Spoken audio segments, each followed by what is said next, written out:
Après 15 ans, j'ai acheté une propriété de 2 800 000 euros. Mes parents ont dit, ta sœur a besoin de cette maison. Sors d'ici ou nous te dénonçons. J'ai souri. Quand ils se sont installés, mon cadeau les attendait pour les détruire. 5 heures du matin à Biarritz a un son particulier. Ce n'est pas exactement le silence. C'est un murmure lourd et rythmique là où l'océan Atlantique rencontre le sable, un bourdonnement à basse fréquence qui vibre jusque dans votre poitrine. Je me tenais sur le balcon en travertin de ma chambre principale, serrant mon peignoir en soie contre le froid du matin. Dans ma main se trouvait une tasse de café noir, la vapeur s'élevant et tourbillonnant dans la lumière grise de l'aube. En dessous de moi, la propriété s'étendait dans une harmonie géométrique parfaite. La piscine à débordement était une nappe de verre reflétant les étoiles paissantes. Le jardin zen japonais, mon projet personnel depuis les 3 dernières années, était ratissé en cercles concentriques précis autour des pierres noires. Et il y avait le bassin de carpe koi. Ma fierté et ma joie. Je pouvais tout juste distinguer les éclats d'orange et de blanc bougeant sous la surface. Mes carpes koi importées, dont certaines étaient plus vieilles que moi. Tout ici, du prix de 2 800 000 euros à la nuance spécifique de gris ardoise des tuiles du toit, était à moi. Je m'appelle Marcel Meunier.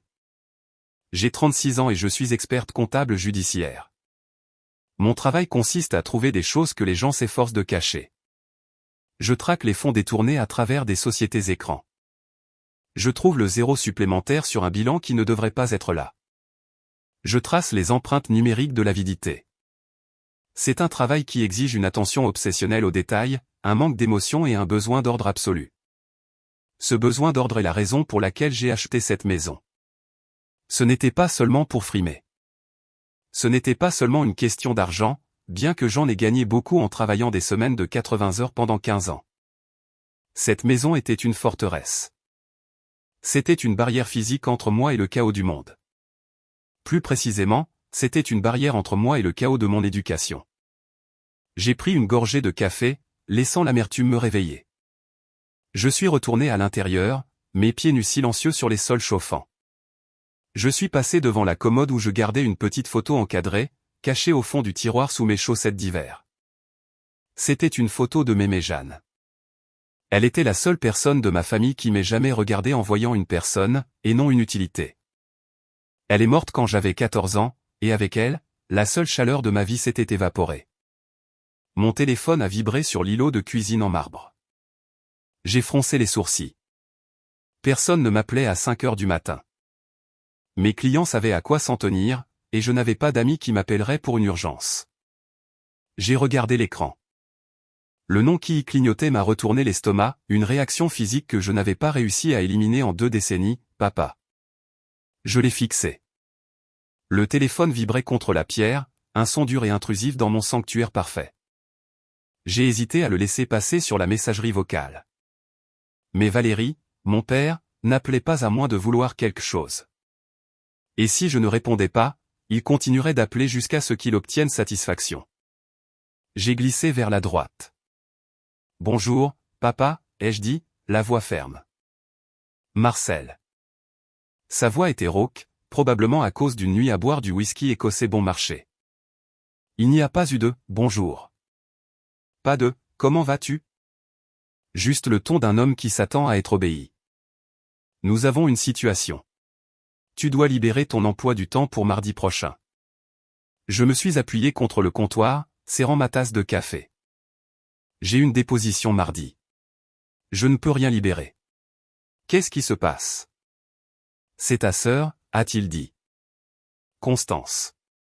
Elle est dans l'embarras. Théodore a pris de mauvaises décisions avec ses investissements. Ils perdent la maison à Bordeaux. J'ai ressenti un éclair d'irritation, mais pas de surprise. Constance, ma sœur cadette, l'enfant chéri, était dans l'embarras depuis qu'elle avait appris à marcher. Théodore, son mari, était un homme qui pensait que l'achat de billets de loterie était une stratégie de retraite. Je suis désolé d'entendre cela, ai-je dit, et je le pensais de la manière polie et distante dont on offre ses condoléances à un étranger. Je peux envoyer le numéro d'un bon avocat spécialisé en faillite. Nous n'avons pas besoin d'un avocat, Marcel, a lancé mon père. Nous avons besoin d'une maison. L'air dans la cuisine a semblé chuter de 10 degrés. Qu'est-ce que tu veux dire, ai-je demandé, bien que je le sache déjà. J'ai senti les murs de ma forteresse trembler. Ils ont besoin d'un endroit où loger pendant qu'ils se remettent sur pied. Ta mère et moi allons les accompagner pour aider avec les enfants. Ta maison est assez grande. Qu'est-ce que c'est? 5 chambres. Tu es toute seule. C'est ridicule pour toi d'avoir tout cet espace de toute façon. Non, ai-je dit. Le mot a été automatique. Absolument pas. Je travaille de la maison la moitié du temps. J'ai des dossiers clients confidentiels. Je ne peux pas avoir 4 adultes et 2 enfants vivant ici. Ce n'est pas une demande, Marcel. Une nouvelle voix est intervenue. Ma mère, Désirée, elle devait écouter sur le haut-parleur. Sa voix était tranchante comme du verre brisé. Nous sommes une famille. La famille est de la famille. J'ai aidé, ai-je dit, mon rythme cardiaque augmentant. J'ai payé pour le mariage de Constance. J'ai payé les frais de scolarité de Baptiste quand il a été renvoyé de l'école publique. Je vous ai donné des milliers d'euros que je n'ai jamais revus. Je ne vais pas transformer ma maison en auberge de jeunesse. Il y a eu un silence à l'autre bout du fil. Il était lourd, chargé de malice. Marcel, a dit ma mère, sa voix descendant à un murmure bas et dangereux. Ne nous force pas à être désagréables. Nous ne voulons vraiment pas avoir à appeler l'ordre des experts comptables. Ma main s'est figée. La tasse de café était soudainement lourde comme du plomb. Quoi, ai-je chuchoté. Tu sais quoi, a dit mon père. L'incident de 2005. Le délit de fuite. Nous avons toujours la bande, Marcel. Nous avons toujours les images de la caméra de bord de la voiture du voisin qui montre qui était réellement au volant avant l'échange. Le sang a quitté mon visage. J'avais de nouveau 16 ans, debout sur une route pluvieuse, les gyrophares bleus se reflétant dans les flaques d'eau.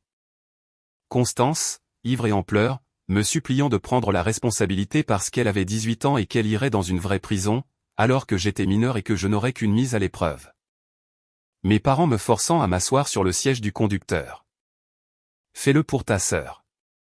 Ne sois pas égoïste. J'avais endossé la responsabilité. J'avais un dossier juvénile qui avait été mis sous scellé. Mais s'il publiait la preuve que j'avais menti à la police, que j'avais entravé la justice, mon diplôme d'expertise comptable, ma certification d'examinatrice de fraude, toute ma carrière serait réduite en cendres. Dans mon métier, l'intégrité est la seule monnaie d'échange. S'il était prouvé que j'étais une menteuse, j'étais fini. Vous ne feriez pas ça, ai-je bégayé. Mardi, a dit mon père. Prépare les chambres d'amis. Et Marcel, nous prendrons la suite principale. La sciatique de ta mère se réveille. Elle a besoin de la vue sur l'océan. La ligne a coupé. Je suis resté dans le silence de ma cuisine pendant un long moment. Le soleil s'était maintenant complètement levé, inondant la pièce de lumière, mais j'avais l'impression d'être dans un tunnel sombre et froid. Ils arrivaient. L'invasion était réelle. La panique, brûlante et frénétique, a tenté de remonter dans ma gorge. Je voulais hurler. Je voulais jeter ma machine à café de 1850 € par la fenêtre, mais je ne l'ai pas fait. Je ne pouvais pas. J'étais Marcel la machine. J'étais la petite fille qui ne pleurait pas quand elle tombait de vélo parce que personne ne venait la ramasser de toute façon. J'ai pris une profonde inspiration, comptant jusqu'à 4, retenant mon souffle pendant 4 secondes, expirant pendant 4 secondes. La respiration au carré, une technique que j'avais apprise pour gérer les crises de panique à l'université. J'avais 48 heures. Je suis passé à l'action. C'était un réflexe acquis. Quand une tempête arrive, on ferme les écoutilles. D'abord, les objets de valeur. Je suis allé dans mon bureau à domicile, un sanctuaire dans le sanctuaire. J'ai repoussé le tapis persan dans le coin pour révéler le coffre-fort au sol. J'ai tapé le code à 12 chiffres. À l'intérieur se trouvaient mes passeports, mon acte de naissance, des disques durs contenant des données clients cryptées et les quelques bijoux auxquels je tenais vraiment, principalement les vieilles broches de mémé Jeanne. J'ai pris tout ce qui avait de la valeur dans le reste de la maison. Les montres en édition limitée que je collectionnais sont allées dans le coffre-fort. L'argent liquide que je gardais pour les urgences est allé dans le coffre-fort.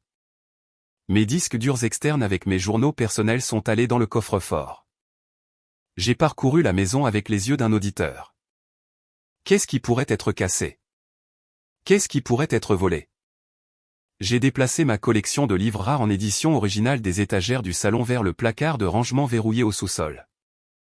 J'ai retiré le whisky japonais coûteux du chariot de bar et je l'ai remplacé par des mélanges bon marché de supermarché.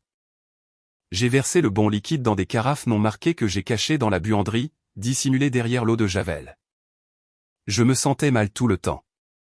J'avais l'impression de dépouiller ma maison de son âme, de cacher les preuves de ma réussite parce que ma famille traitait le succès comme une ressource à exploiter. Le lundi soir, la maison avait un aspect différent. Elle était toujours belle, toujours chère, mais elle semblait stérile. Elle ressemblait à une maison témoin, pas à ma maison. Je me suis assise sur le sol de mon bureau, la seule pièce qui avait une serrure robuste sur la porte. J'ai regardé autour de moi.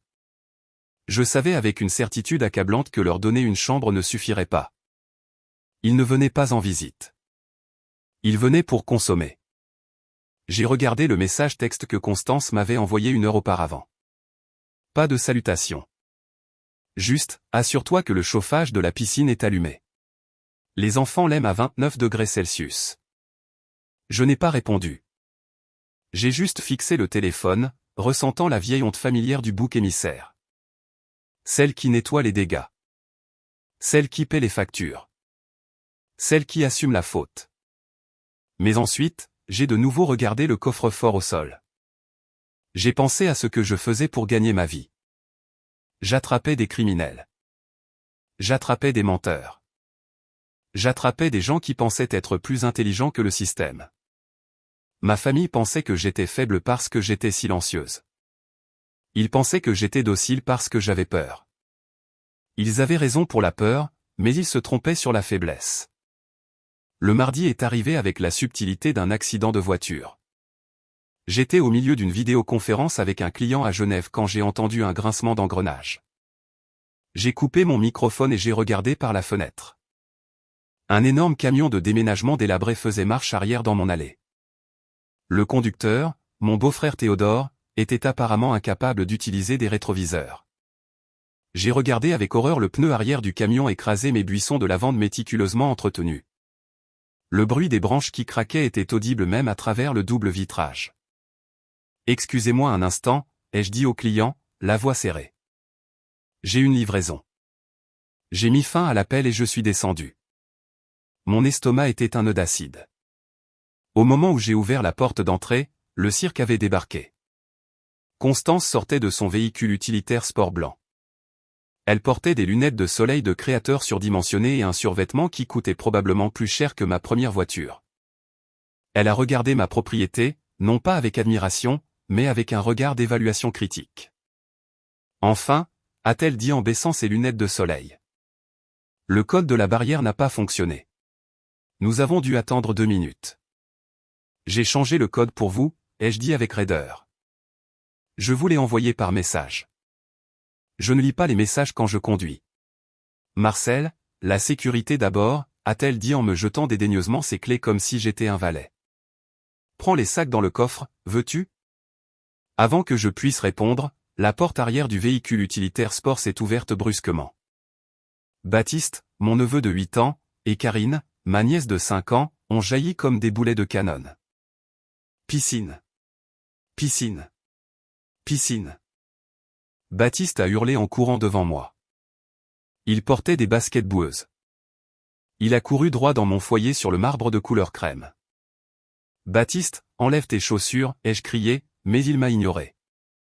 Théodore est descendu de la cabine du camion. Il portait un débardeur taché et mâchait du chewing-gum la bouche ouverte.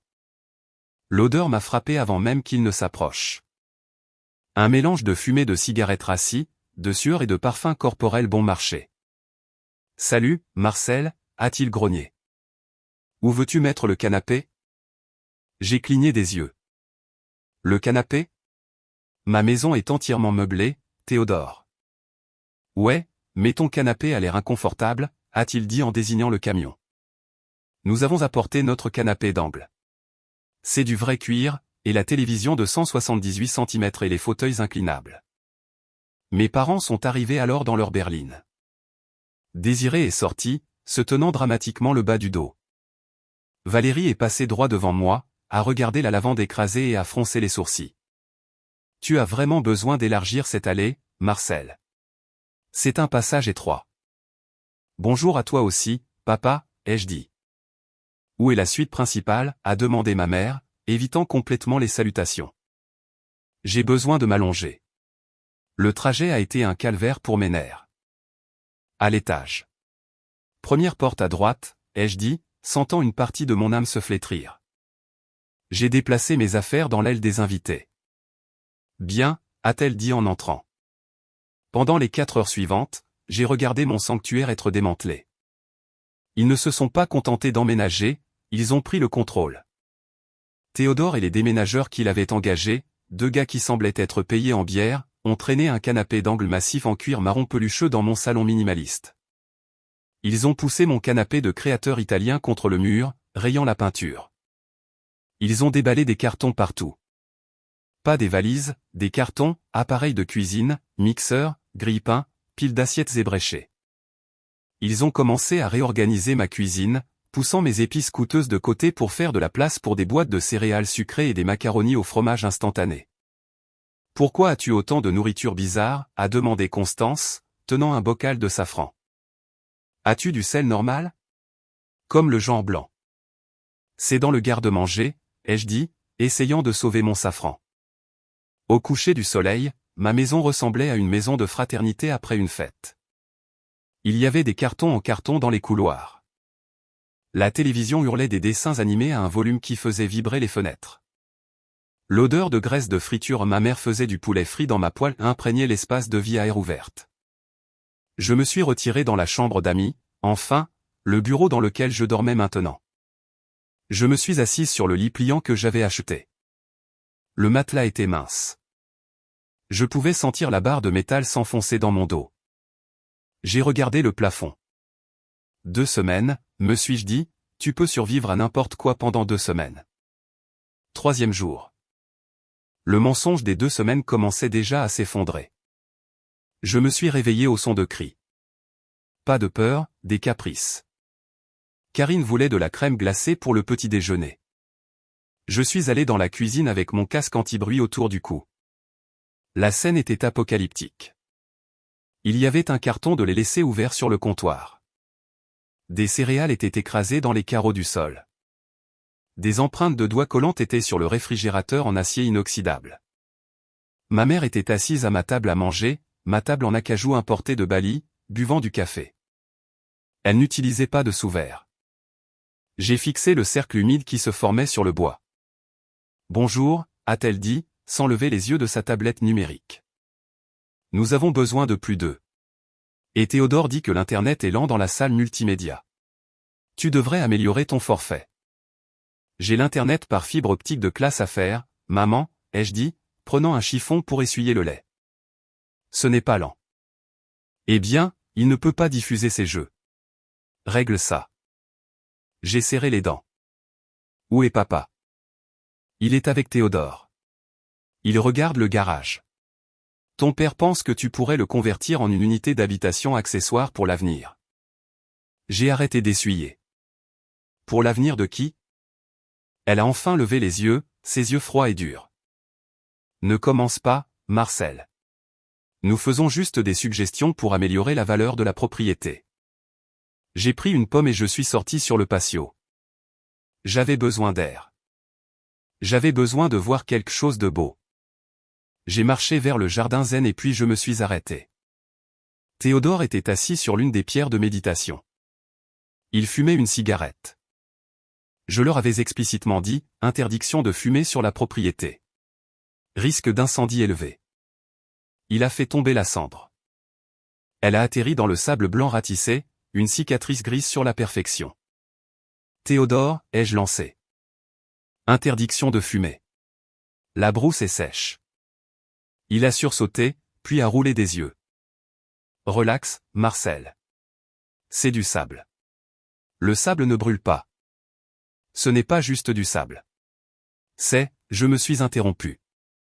Il n'y avait aucun intérêt à expliquer l'esthétique zen à un homme portant un short cargo dans une villa de plusieurs millions d'euros. Éteins-la, s'il te plaît. Il a écrasé le mégot de cigarette contre la pierre, ma pierre de rivière importée, et a laissé le mégot là. Tu es tellement coincé. Tu as besoin de te détendre ou quelque chose comme ça. Je me suis retourné et je suis retourné à l'intérieur avant de ramasser une pierre et de la lui jeter. C'est arrivé samedi, le 5e jour de l'occupation. J'avais passé la matinée à mon bureau en ville juste pour m'échapper. Je suis rentré vers 14 heures, redoutant l'arrivée. Quand je me suis engagé dans l'allée, c'était étrangement calme. Pas de musique, pas de cris. J'ai parcouru la maison. Bonjour? Pas de réponse. Les portes coulissantes vers l'arrière-cour étaient ouvertes. Je suis sorti. Je les ai vus tous rassemblés autour du bassin de carpe koi. Mes parents, Constance, Théodore et les enfants. Ils regardaient l'eau. Une sueur froide a saisi mon cœur. J'ai couru. Qu'est-ce qui se passe, ai-je exigé, poussant Théodore. Puis je l'ai vu. L'eau, habituellement cristalline, était trouble et mousseuse. Et flottant à la surface, le ventre en l'air, se trouvait l'empereur. Ma plus grande, ma plus vieille carpe koi, un poisson qui m'avait coûté 3700 €. Un poisson que je nourrissais à la main. Il était mort. Et à côté du bassin, Baptiste tenait une bouteille de liquide vaisselle, une bouteille vide de liquide vaisselle de marque ménagère. Regarde, a gloussé Baptiste. Des bulles. J'ai fait un bain moussant pour les poissons. J'ai senti le monde basculer. Ma vision s'est littéralement rétrécie. Je suis tombé à genoux au bord du bassin, tendant la main vers le poisson mort comme si je pouvais le ranimer. Il a mis du savon dans le bassin, ai-je chuchoté. Ma voix tremblait tellement que je pouvais à peine parler. Tu as mis du savon dans le bassin. C'était un accident, a dit rapidement Constance. Elle n'avait pas l'air désolée, elle avait l'air défensive. Il jouait juste. Il ne savait pas. Il a 8 ans. J'ai hurlé, me levant brusquement. Le son s'est arraché de ma gorge, brut et laid. Il sait ce qu'est le savon. Vous l'avez tué. Vous avez tué l'empereur. Oh mon Dieu, arrête d'être dramatique, a ricané Constance. C'est un poisson, Marcel. Un poisson. Nous pouvons acheter un poisson rouge à l'animalerie pour le remplacer. Un poisson rouge. Je l'ai fixé. C'était une carpe koi japonaise de haute qualité. Elle vaut plus que ta voiture, Constance. Tu vois, est intervenu mon père, se plaçant entre nous. C'est ce qui arrive quand on se soucie plus de l'argent que de la famille.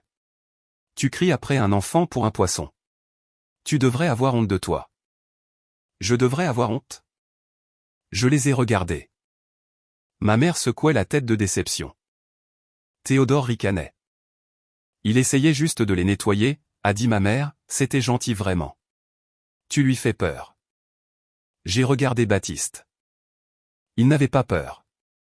Il souriait d'un air narquois. Il savait qu'il était intouchable. J'ai regardé mon poisson mort. J'ai regardé le mégot de cigarette toujours dans le jardin zen. J'ai regardé le cercle d'eau sur ma table. Quelque chose en moi s'est brisé. Mais ce n'était pas le genre de cassure qui mène aux larmes. C'était le genre de cassure qui arrive quand un câble d'acier rompt. C'était une rupture nette et tranchante.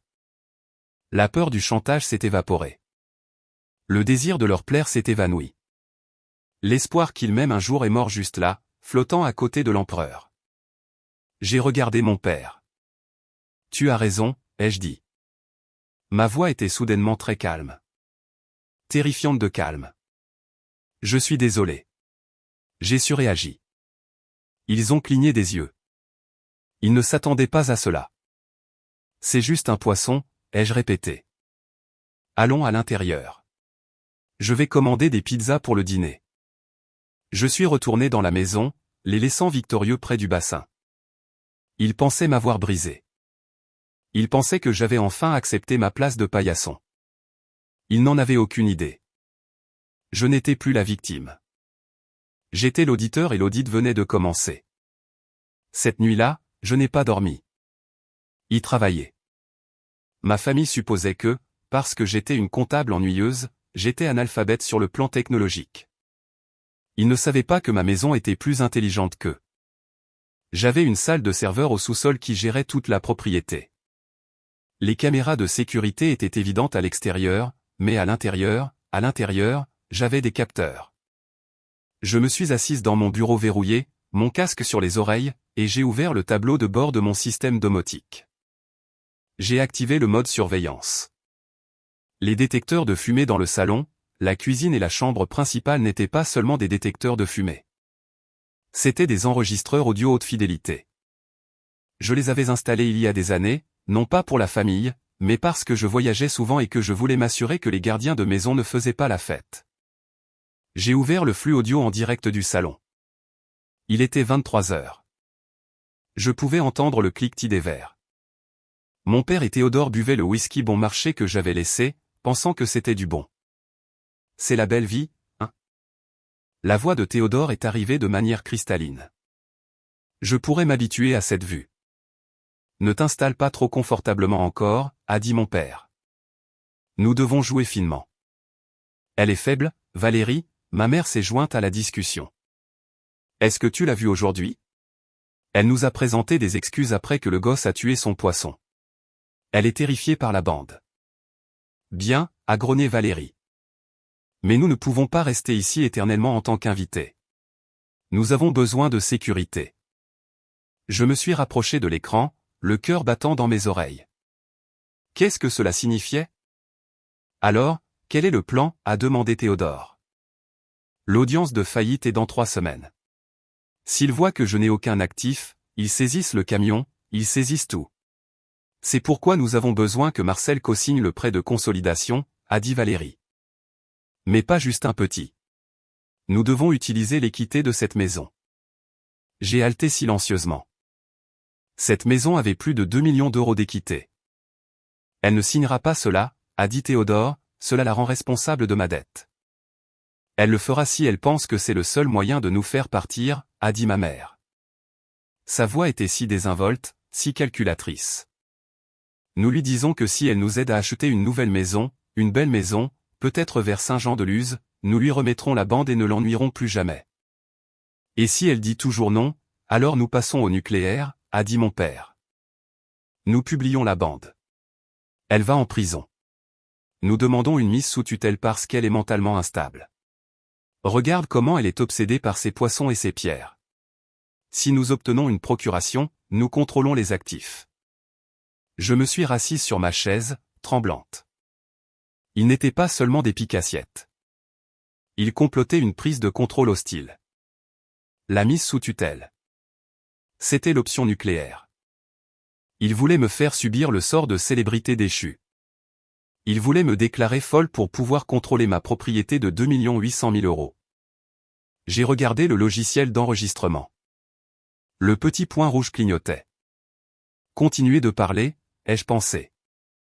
S'il vous plaît, continuez de parler. Les 2 jours suivants, j'ai parfaitement joué le rôle du chien battu. J'ai cuisiné pour eux. J'ai nettoyé les dégâts de Baptiste sans me plaindre. J'ai laissé Constance emprunter ma voiture. J'avais besoin qu'ils se sentent en sécurité. La complaisance engendre les erreurs. Le jeudi soir, le camion à ordures devait passer tôt le vendredi matin. À 2 heures du matin, vêtu d'un survêtement noir, je me suis glissé par la porte latérale vers l'allée de service où les poubelles étaient gardées. Je n'avais pas peur de fouiller dans les ordures. Lors de ma première année en tant qu'auditeur junior, j'avais trouvé un reçu froissé dans la poubelle d'un président-directeur général qui prouvait qu'il blanchissait de l'argent par le biais d'une fausse entreprise de traiteur. Les ordures disent la vérité. J'ai ouvert la poubelle. Elle sentait le poulet en décomposition et les couches. J'ai mis des gants en latex et j'ai commencé à creuser. J'ai trouvé des bouteilles d'alcool vides. J'ai trouvé des billets de loterie à gratter, pour des centaines d'euros. On repassera pour le fait d'être sans le sou. Puis, au fond d'un sac provenant de la salle de bain de la chambre principale, je l'ai trouvé. Du papier déchiqueté, mais il n'était pas déchiqueté en confetti. C'était déchiqueté en bande. Mes parents étaient radins. Ils avaient acheté un destructeur de documents bon marché. J'ai pris le sac de bande de papier et j'ai couru vers mon bureau. Pendant les 4 heures suivantes, je me suis assise par terre avec du ruban adhésif et des pincettes. C'était un puzzle fastidieux et exaspérant. Mais j'étais doué pour les puzzles. J'ai reconstitué 3 documents. Le premier était une lettre d'un usurier de Monaco, un homme nommé Vincent. Théodore ne devait pas seulement de l'argent à la banque. Il devait 46 500 € à des gens dangereux. Cela expliquait l'urgence. Le deuxième document était une impression de mes soldes de compte bancaire. Ils avaient réussi à trouver un vieux relevé que j'avais oublié. Il y avait des notes de la main de mon père dans les marges, liquidité, 185 000 €. Retraite, 420 000 €. Pouvons-nous y accéder? Le troisième document m'a glacé le sang. C'était une photocopie d'une vieille lettre. L'écriture était tremblante mais élégante. C'était l'écriture de Mémé Jeanne. C'était daté de 2 semaines avant sa mort, il y a 22 ans. On pouvait y lire, « Valérie, je suis déçu par tes demandes constantes d'argent. Le fonds de fiducie que j'ai mis en place pour Marcel est pour son éducation et son avenir, pas pour ton jeu ou la vanité de ta femme. J'ai mis à jour les conditions avec Monsieur Honoré. Tu ne dois pas y toucher. J'ai fixé les bandes collées ensemble. Un fonds de fiducie. Je n'ai jamais eu de fonds de fiducie. Mes parents m'ont dit que Mémé était morte fauchée. Ils m'ont dit qu'il ne restait rien que des dettes. J'ai payé mes études avec des prêts étudiants. J'ai cumulé 3 emplois. S'il y avait un fonds de fiducie, où est-il passé? Vendredi matin. J'ai appelé pour dire que j'étais malade au travail. J'ai une migraine, ai-je dit à ma mère dans la cuisine. Je vais rester dans ma chambre avec les lumières éteintes. Bien, a-t-elle dit, mangeant un petit pain. Plus de calme pour nous. Dès qu'ils ont été distraits par la télévision, je me suis glissé par la fenêtre arrière du bureau, j'ai escaladé la clôture et je suis monté dans ma voiture, que j'avais garée plus loin dans la rue la nuit précédente. J'ai conduit pendant 2 heures vers l'intérieur des terres jusqu'à Bayonne, où Mémé Jeanne avait vécu et était morte. J'avais besoin des registres de succession. Le bureau du greffier était un purgatoire poussiéreux éclairé par des tubes fluorescents. J'ai pris un ticket et j'ai attendu pendant 40 minutes. Quand je suis enfin arrivé au guichet, le greffier était une femme à l'air fatigué nommée Bernadette. Je dois voir le dossier de succession de Jeanne Meunier, décédée en 2002, ai-je dit. Ceux-là sont archivés au sous-sol, a soupiré Bernadette. Il faut 3 jours pour une demande. J'ai pris mon meilleur air de petite fille désespérée. J'ai également fait glisser une carte cadeau d'une chaîne de café, que je gardais pour ces situations exactes, sur le comptoir. S'il vous plaît, Bernadette. J'écris une histoire familiale pour l'anniversaire de mon père. Cela signifierait beaucoup. Bernadette a regardé la carte. Elle m'a regardé. Donnez-moi 20 minutes. Quand elle est revenue, elle avait un épais dossier de couleur manille. Je l'ai emmenée à une table d'angle et je l'ai ouvert. Mes mains tremblaient. J'ai parcouru le jargon juridique, le certificat de décès, la liste des actifs, et puis la liste de distribution, bénéficiaire, Marcel Meunier. Montant, 420 000 €. Conservé en fiducie jusqu'à l'âge de 25 ans. 420 000 €. En 2002, avec les intérêts composés, cela vaudrait plus de 930 000 € aujourd'hui. J'ai tourné la page. Il y avait un document intitulé « Renonciation aux droits de bénéficiaire ». Il stipulait que Marcel Meunier, âgé de 18 ans, libérait volontairement les fonds pour les exécuteurs testamentaires Valérie et Désiré Meunier en raison de difficultés familiales. Il y avait une signature au bas de la page, Marcel Meunier. J'ai fixé la signature. Elle ressemblait à la mienne. Elle avait la même boucle sur le monsieur mais ensuite j'ai regardé la date à côté de la signature, 14 juillet 2007. J'ai fermé les yeux. 14 juillet 2007. J'avais 20 ans. J'étais en 3e année d'université. Et à cette date précise, j'étais dans un camp de mathématiques dans les Alpes. J'avais les photos pour le prouver. J'étais physiquement à 1000 km du notaire de Bayonne qui avait apposé son sceau. Mes parents ne se sont pas contentés de voler mon avenir. Ils ont forgé ma signature pour le faire. J'ai conduit directement au siège de mon cabinet au centre-ville de Biarritz. Je me fichais d'être malade. J'avais besoin du laboratoire. Je suis allé dans la salle d'analyse de documents. J'ai scanné la photocopie de la contrefaçon que j'avais faite au bureau du greffier. Ensuite, j'ai scanné un échantillon de l'écriture de ma mère provenant d'une carte d'anniversaire qu'elle m'avait envoyée, l'une des rares. J'ai lancé le logiciel d'analyse comparative d'écriture manuscrite. L'ordinateur a fait en quelques secondes ce que l'œil humain prend des heures à faire. Il a mesuré la pression du stylo, l'angle du trait, l'espacement, probabilité de correspondance, 99,8%. Ma mère avait forgé ma signature, mais j'avais besoin de plus qu'un résultat informatique, j'avais besoin d'un témoin. J'ai appelé Laurette. Laurette était une avocate redoutable que j'avais aidée sur une affaire massive de détournement de fonds l'année dernière. Elle me redevait un service. Laurette, ai-je dit quand elle a répondu, j'ai besoin que tu fasses des recherches sur une notaire nommée Solange Joly. Elle a notarié un document forgé en 2007. Je m'en occupe, a dit Laurette. Mais Marcel, si tu t'en prends à tes parents, tu dois savoir que le délai de prescription pour la fraude est délicat. Ils peuvent prétendre que tu étais au courant et que tu as simplement oublié. Tu as besoin d'une preuve de dissimulation frauduleuse. J'ai une preuve, ai-je dit, pensant à la lettre déchiquetée. Mais j'ai besoin du coup de grâce. Il y avait un nom mentionné dans le testament de Mémé Jeanne comme exécuteur secondaire, mais elle avait été retirée par mon père, Élise Hébert. La meilleure amie de Mémé Jeanne. Je l'ai cherchée, Élise Hébert, 89 ans, vivant dans une maison de retraite à Arcachon. J'y suis allé. C'était la fin de l'après-midi maintenant. Madame Hébert était assise dans un fauteuil roulant dans le jardin en train de tricoter. Quand je me suis approché, elle a plissé les yeux vers moi. Marcel, a-t-elle chuchoté. Bonjour, Madame Hébert, ai-je dit, m'accroupissant. Vous vous souvenez de moi? Tu ressembles exactement à Jeanne, a-t-elle dit, les yeux pleins de larmes. Je t'attendais. Vous m'attendiez? Ta grand-mère, a-t-elle dit, sa voix tremblant sous l'effet de l'âge. Elle savait que ton père était cupide. Elle savait qu'il essaierait de prendre l'argent. Elle m'a donné une lettre. Elle a dit, si Valérie prend tout, et si Marcel vient un jour chercher, donne-lui ça. Elle a cherché dans son sac à tricoter.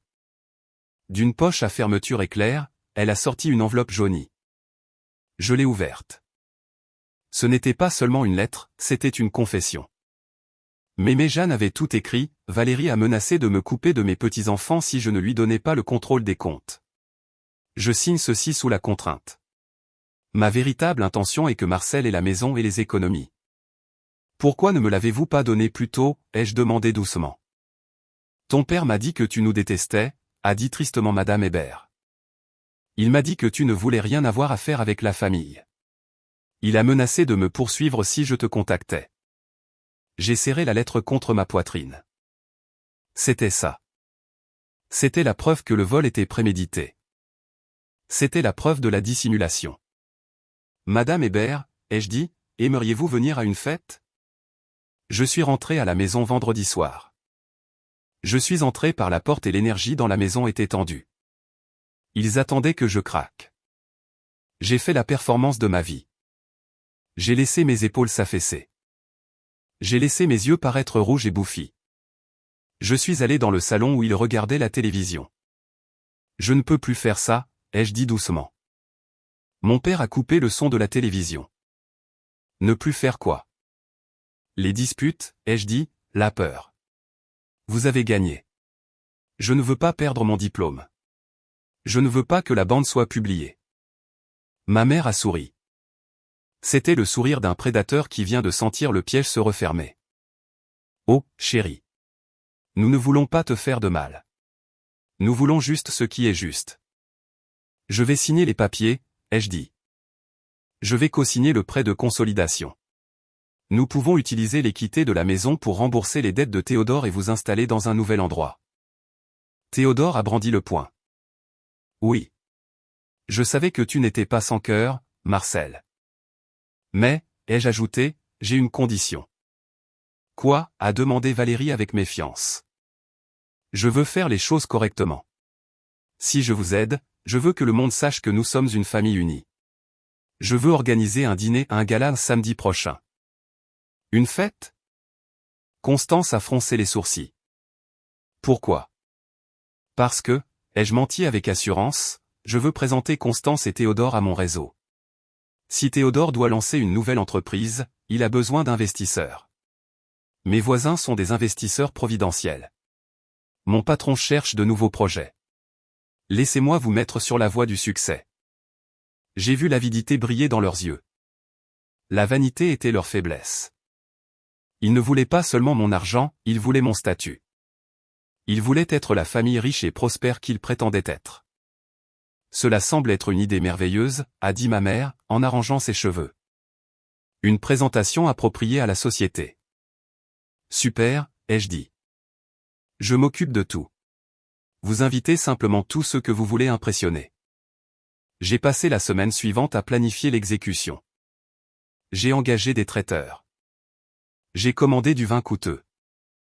J'ai rendu la maison spectaculaire. Mais la partie la plus importante était la liste des invités. J'ai invité mon patron, l'associé principal du cabinet d'expertise comptable. Je lui ai dit que je faisais une présentation sur la fraude en matière de fiducie familiale et que je voulais son opinion. Il pensait que c'était un événement professionnel.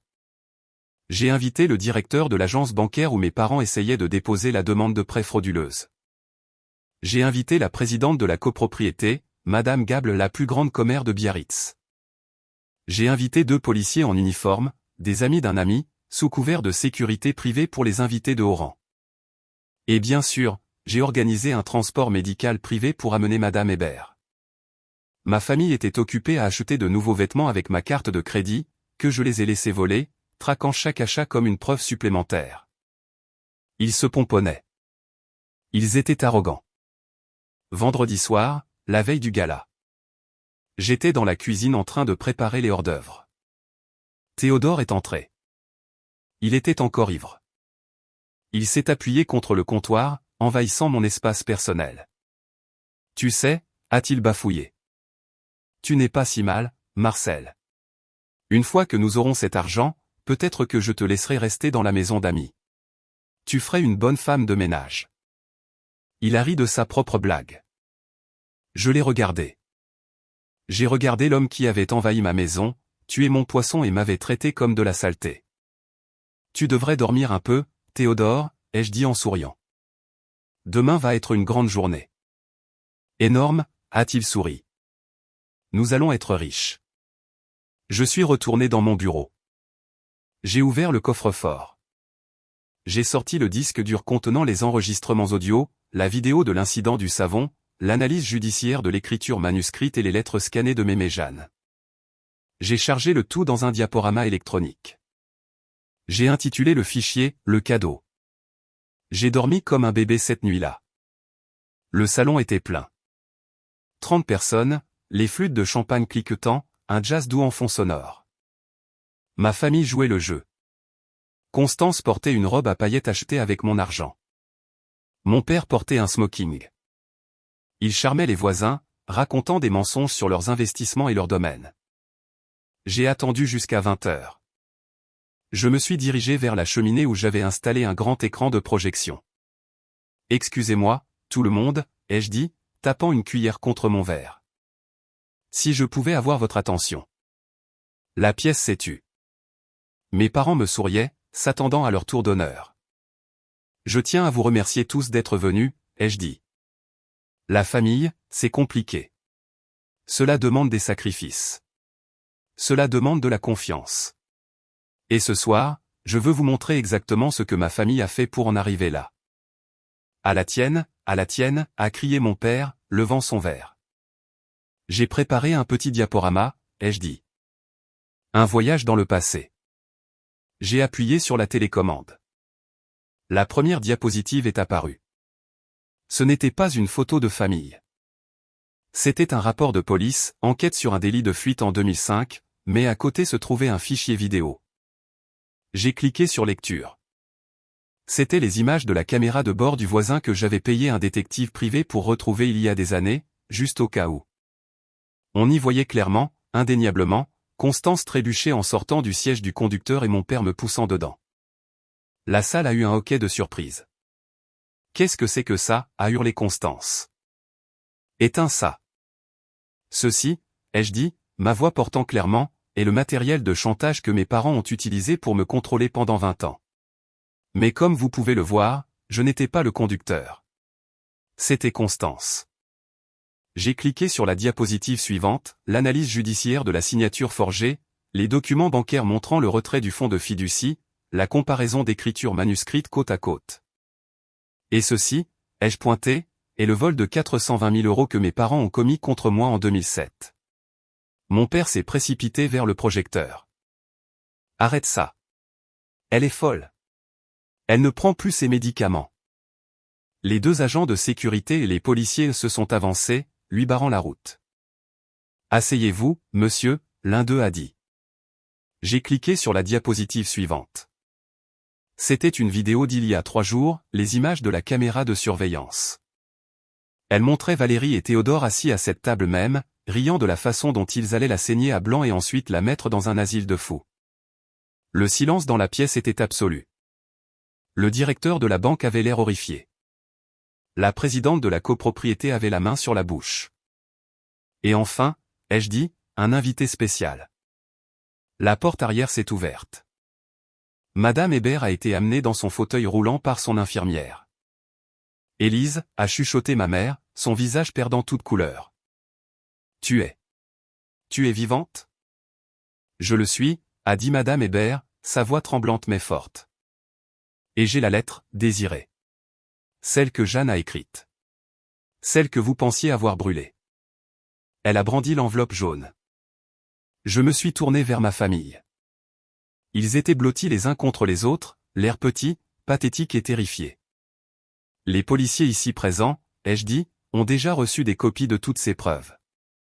La fraude, la contrefaçon, la conspiration pour commettre un vol. Ils vont maintenant prendre des dépositions.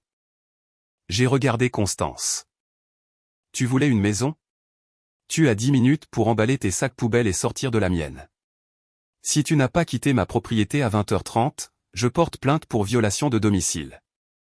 Tu ne peux pas faire ça, a hurlé Constance, des larmes coulant sur son visage, de vraies larmes cette fois. Nous n'avons nulle part où aller. Nous avons des enfants. Tu aurais dû y penser avant de tuer mon poisson, ai-je dit froidement. Et avant d'essayer de voler ma vie. Marcel, s'il te plaît, a supplié mon père, son arrogance envolée. Nous sommes tes parents. Non, ai-je dit, vous êtes mon premier mauvais investissement. Et je liquide. Le départ a été affreux. Les voisins regardaient la famille Doré traîner ses cartons vers le camion de déménagement dans leurs robes de soirée et leur smoking. La police a emmené mon père et Théodore dans des voitures séparées pour un interrogatoire concernant la fraude bancaire. Madame Hébert m'a tenu la main pendant qu'ils partaient. Elle serait fière de toi, a-t-elle chuchoté. Dans les semaines qui ont suivi, les retombées ont été totales. Mes parents ont été inculpés de vol qualifié et de fraude. Pour éviter la prison, ils ont dû vendre leur maison à Bordeaux et liquider leur compte de retraite pour me rembourser l'argent du fonds de fiducie, plus les intérêts. Théodore est allé en prison pour les dettes d'usurier et la fraude non liée. Constance a dû emménager dans un appartement d'une pièce et trouver un emploi de réceptionniste. J'ai utilisé l'argent que j'ai récupéré, plus de 930 000 € pour créer un fonds de bourse d'études au nom de Mémé Jeanne pour les étudiants qui ont été coupés de leur famille. J'ai restauré ma maison. J'ai réparé les buissons de lavande. J'ai acheté de nouvelles cartes Koi. 6 mois plus tard, j'étais assise sur mon balcon en train de boire du café. Le téléphone a sonné. C'était un numéro inconnu. Je savais que c'était probablement ma mère qui appelait d'une cabine téléphonique ou d'un téléphone prépayé, mendiant de l'argent. J'ai regardé l'écran. J'ai regardé l'océan. J'ai appuyé sur bloquer.